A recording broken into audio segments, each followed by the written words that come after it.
Welcome for this presentation on the operational use of the TCAS. Today we all agree on the benefits of the TCAS in terms of safety, and because we are continuously improving the design on our aircraft in order to further enhance this safety, after the TCAS change 7.1 we have designed at Airbus the APFD TCAS function. This was in 2010. However, in our daily support, we have some feedback from new operators showing that you need more information, more clarification regarding these functions. So in this presentation, I will recall to you what is the operational use of the TCAS, and I will highlight the differences in terms of procedure, but also in terms of training between the aircraft equipped with the standard TCAS and the aircraft equipped with the APFD TCAS function.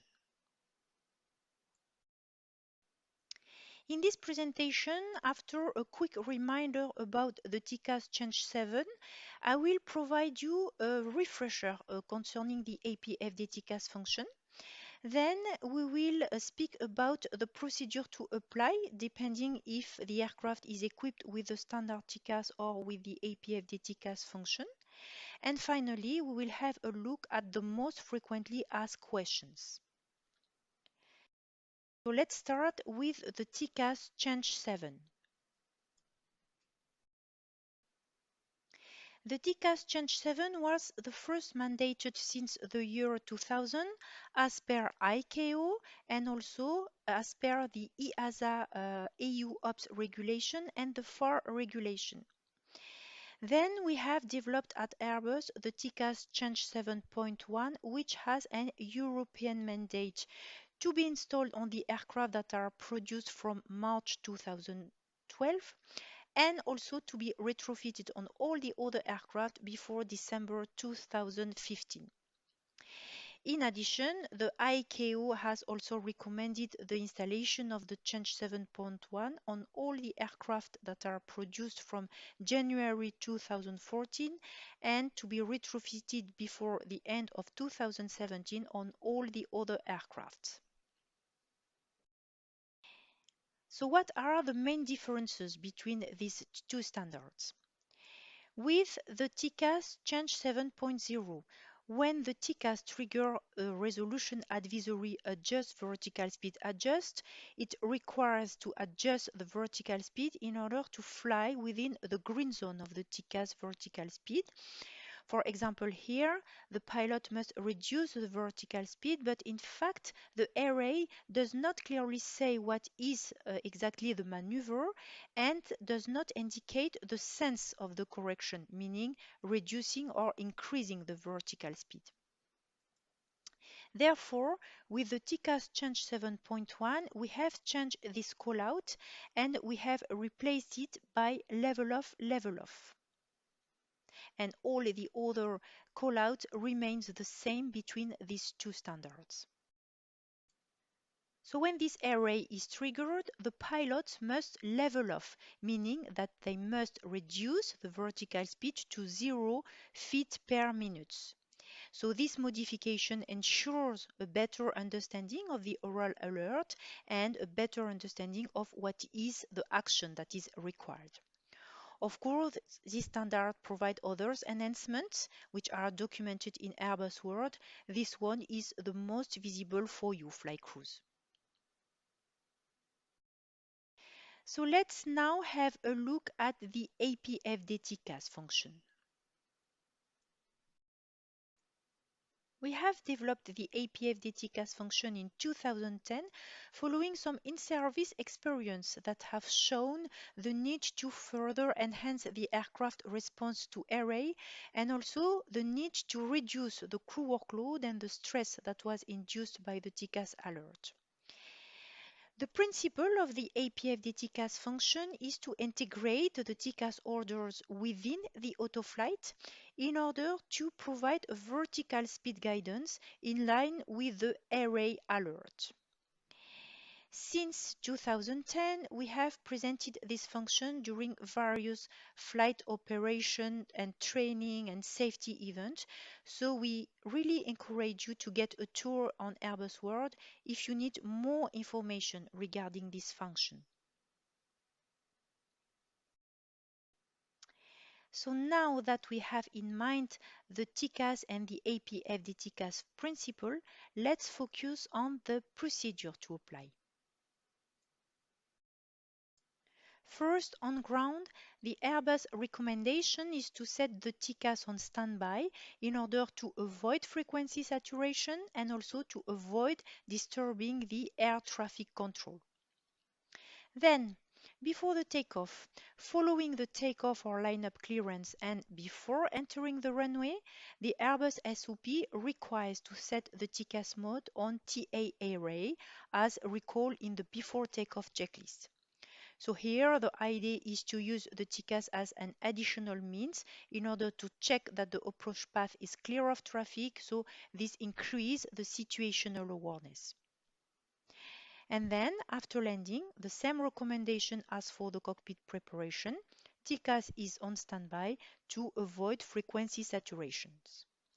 This SOP procedure applies for both the TCAS standard and also the APFD TCAS.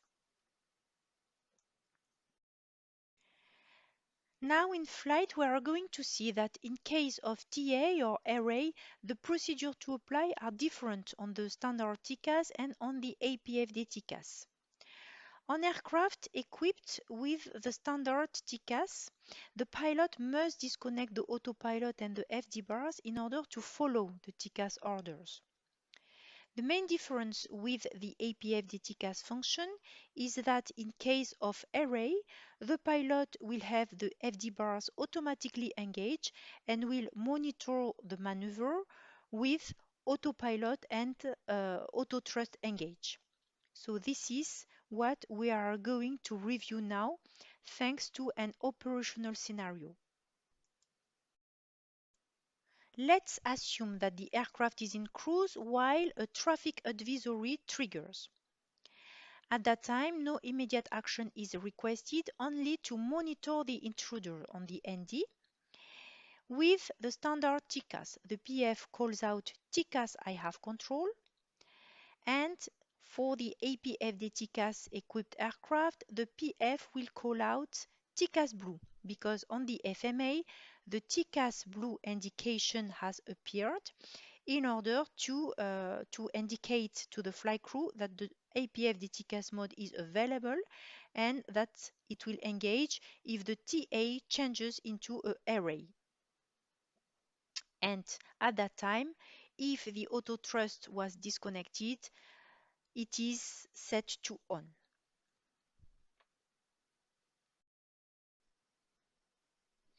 Now, if the TA changes into a preventive resolution advisory, for example here, monitor vertical speed. The procedure in this case is to maintain the current vertical speed. With the standard TCAS, the pilot must disconnect the autopilot and the FD bars in order to maintain the vertical speed within the green area. With the APFD TCAS function, the TCAS mode engages, meaning that the blue indication changes into a green boxed indication on the FMA. So the PF calls out the FMA change, TCAS, and must keep the autopilot, the FD bars, and the auto thrust on. Here, the pilot will monitor that the vertical speed remains out of the red area of the vertical speed scale. Then, if the vertical speed goes into the red area of the scale, the TCAS will trigger a corrective array. For example here, climb, climb. In this case, the procedure is to exit the red vertical speed area. With the standard TCAS, the pilot must increase the vertical speed in order to reach the green area of the vertical speed scale. And with the APFD TCAS function, the pilot will monitor that the vertical speed gets out of the red area and remain within the green area of the speed scale. Then, when clear of conflict oral alert sounds, the procedure is to announce the clear of conflict and notify the ATC. With the standard TCAS, the pilot will resume the standard operation, so reconnecting the autopilot and the FD bars. With the APFD TCAS function, the TCAS mode automatically disengage and will revert to a vertical speed mode. The vertical speed target becomes plus or minus 1000 feet per minute in order to lead the aircraft toward the altitude that was previously selected. And the TCAS mode remains armed as long as the intruder remains within the TA range. So, to summarize, we have seen that the main difference between the standard TCAS and the APFD TCAS is in case of array. With the standard TCAS, the autopilot will continue to follow the flight plan. So to follow the TCAS order, the pilot must disconnect the autopilot and the FD bars. Whereas with the APFD TCAS function, in case of preventive or corrective array, the autopilot automatically follows the TCAS orders, and the pilot must monitor the TCAS maneuver having autopilot on, FD on, and auto thrust on. For aircraft that are equipped with the APFD TCAS function, our training recommendations are the following. If the TCAS blue appears on the FMA, this means that your aircraft is equipped with the APFD TCAS function. In that case, check that the auto thrust is on and consider the use of the autopilot and the FD bars.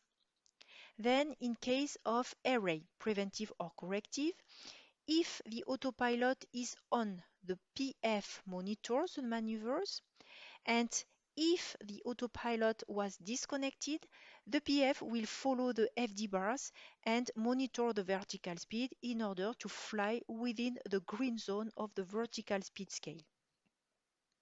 So the main message is that if TCAS blue appears on the FMA, consider the use of the automation. If not, be prepared to fly the TCAS maneuver manually. Here I'm recalling you some of the training means that are available to brief you about the APFD TCAS function. First, the training media available. You have to contact your key account manager to get them. Then the training devices that are also up to date. The APT trainer and the full flight simulator cover the basic function and also the case where the APFD TCAS function is faulty and where the pilot has to fly manually the TCAS maneuver. So the message for you is to consider the simulator retrofit with and without the automation in order to fully address your training for the APFD TCAS function. Let's now review some of the frequently asked questions. The first question is when should we use TA array and when should we use TA only? TA only should be used in some abnormal situations, such as engine failure or flight with landing gear down, where the aircraft performances are degraded. TA only can be also used upon airline policy in some specific airport where some unwanted inappropriate arrays have been identified, for example, closely spaced parallel runways, converging runways, and so on. And for all other cases, TA array should be used. Another frequent question that we have is, can the TCAS be reset? On ground, it is possible to reset the TCAS as per the system reset table of the QRH. However, in flight, the TCAS reset is not allowed because we have no spurious nav TCAS fault. In case of TCAS fault displayed in flight, it would not be possible to recover the system. So let's review now the documentation covering the TCAS. In this slide, you can see most of the available documentation about the TCAS, some presentation made during some Airbus events that are available on the Airbus World portal.